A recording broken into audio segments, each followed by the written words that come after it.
Welcome to our Wednesday, February 24, 2016 edition of the Government News Brief. In the news, GWI to bring relief to hinterland drought-affected communities, several regions to benefit from upgraded sea defense structures, and GPHC to offer improved maternal health care services.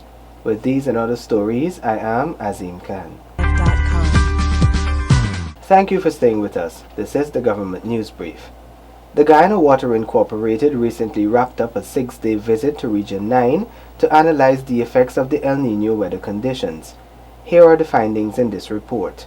According to GWI's hinterland engineer Cleon French, the team visited 18 villages in the North Rupununi, Deep South and South Central Rupununi. The team met with Tushaus and residents of the various communities and visited water wells and sources to get a first-hand look at the situation. Some of the areas, they have low levels of water, and we made commitment to have our regional technician engineer Mark Jeffrey along with the other crew members to assist by the course of next week to lower some of the wells that has to be lowered and also to give the various assistance where possible. The team has reported that residents still have access to water in some areas, but in those where water is not accessible, GWI is working to resolve this issue. So we're asking persons to conserve water as much as you can because you cannot use water indiscriminately. The dry weather is causing an adverse effect on our aquifers. We've observed that the static level has dropped, so we're asking persons not only in the affected areas, but particularly around Central Latam to conserve on the use of water. GWI continues to work with the Ministry of Indigenous Peoples Affairs, the Civil Defense Commission, and all other relevant stakeholders to bring relief to the affected hinterland regions. With this Government News Brief, I am Shanti Goberdan.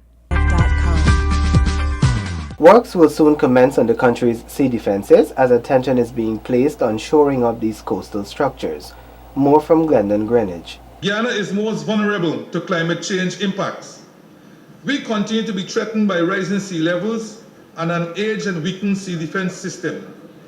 With the heart of Guyana, Georgetown, being in the sight of the mighty Atlantic Ocean, significant investments must be made to protect people, property, livelihoods and infrastructure. The Ministry of Public Infrastructure has invited bids for the maintenance of sea and river defense structures in Regions 2, 3 and 5. In Region 2, maintenance works will be executed to the earthen embankments along Pomeroon River Dam and between Somerset and Crozier. Similar works will be conducted between Belle Plaine, Coker and Bankhall, Caledonia and Zealandia in Wakenham Island. Additional works will also be conducted within Leguan Region 3. To support these efforts, the Mangrove Restoration Project and the Shore Zone Management Plan will focus on developing natural mangrove regeneration initiatives that facilitate eco-friendly solutions while preserving the livelihood of people living in close proximity to the oceans and rivers. The earthen embankment of the Maikoni River Dam will also be strengthened, and works to concrete structures between Crane and Wallace Delight West Coast Demerara Region 3 will be rehabilitated. Government News Brief, Glendon Greenwich. Several agencies and stakeholders are participating in a follow-up workshop to publish the result of Guyana's third trade policy review. Paul McAdam reports. Acting Director of Foreign Trade for the Foreign Affairs Ministry, Cindy Sawyers, who formally opened the workshop at the Foreign Service Institute, said that it will examine the developments that have occurred since the last review conducted in 2009. During today and tomorrow, technical sessions will be convened to deal with specific issues, for example, agriculture, investment, and the like. The Ministry of Foreign Affairs remains committed to promoting Guyana's trade policy objectives, within a rules-based multilateral trading system, with the hope that there will be continued efforts to promote and fulfill the principles of the WTO, which includes non-discrimination, predictability, and transparency, and fair competition. We are of the view that our private sector, our importers and exporters, should have access to information as much as possible on the existing conditions to trade with other countries and vice versa. It is within this framework that Guyana continues to support and participate in trade policy reviews. Facilitating the exercise was a team from the World Trade Organization. They comprised CARICOM Regional Trade Advisor Sunday Ogadehei, WTO Counselor on Trade Policy Reviews Masahiro Hayafuji, and Trade Policy Analyst Zinyi Lee.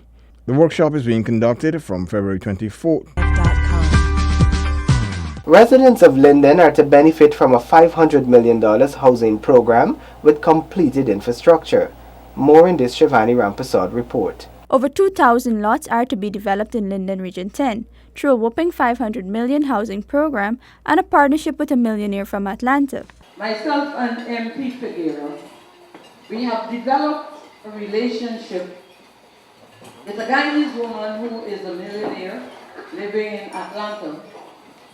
And today, this morning, we took her into Miller's Ward because prior to that, when I was here 2 weeks ago, I had a joint meeting with Lands and Survey and NISIL looking for available lots. We were told about this area. We went there this morning and we're going to develop over 2,000 lots with the help of this Guyanese. The Guyana Water Incorporation GWI, as well as the Hinterland Electrification Company Inc., will be on board this project. The lots classified as affordable will be available from as low as $92,000. We are going to be developing the area. We're going to be putting in residential houses, residential commercial. Of course, we have to have areas for the public spaces and so on. And we are also going to do low income, middle income, and high income houses.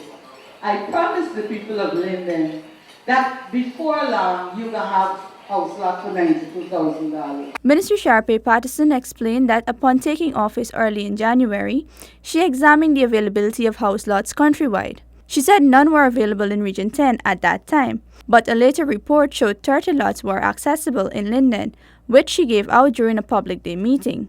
For this government news brief, Shivani Rampasad reporting. Pregnant women can now expect better services and a more comfortable environment at the Georgetown Public Hospital Corporation Maternity Unit, which is expected to be completed shortly. Here are the details.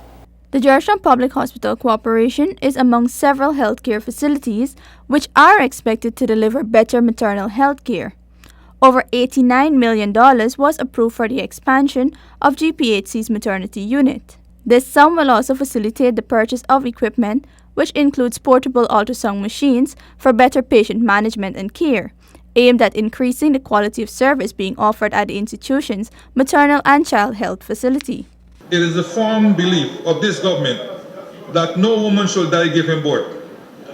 To give meaning to this belief, the government will devote additional resources towards the expansion, rehabilitation, maintenance, and equipping of maternal and child health facilities countrywide. For this year, over $89 million is earmarked for the expansion of the Georgetown Public Hospital Corporation Maternity Unit. Additionally, this year's allocation will facilitate the purchase of equipment. The remodeling and expansion of the maternity ward at GPHC, which began in February 2015, is expected to be completed soon. $236 million was spent in this regard.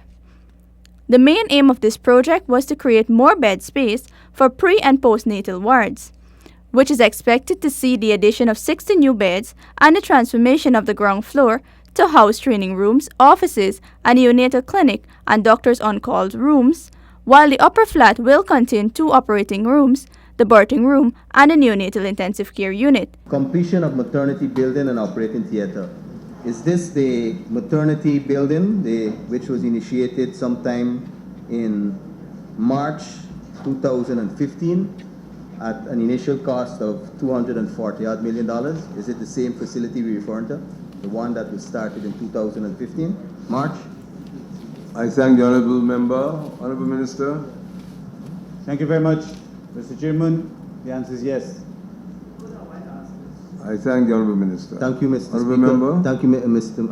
Honourable Minister. According to the documentation, this was supposed to have been completed by February of this year. What is the status of this vital facility started in March 2015? I thank the Honourable Member. Honourable Minister. Thank you very much, Mr. Chairman. That building will be completed at the end of March this year, next month end. For this government news brief, Shivani Rambasad reporting. That has brought us to the end of the government news brief for Wednesday, February 24, 2016. We are reminding you that this is a photograph taken during the independence activities. If you recognize yourself in this photograph, please give us a call on 226-6715 or 225-3119. We would certainly like to speak with you. Remember, the government news brief along with all other GINA programs can be found on our website. We're also on Facebook and YouTube. On behalf of all of us here at GINA, thank you for watching.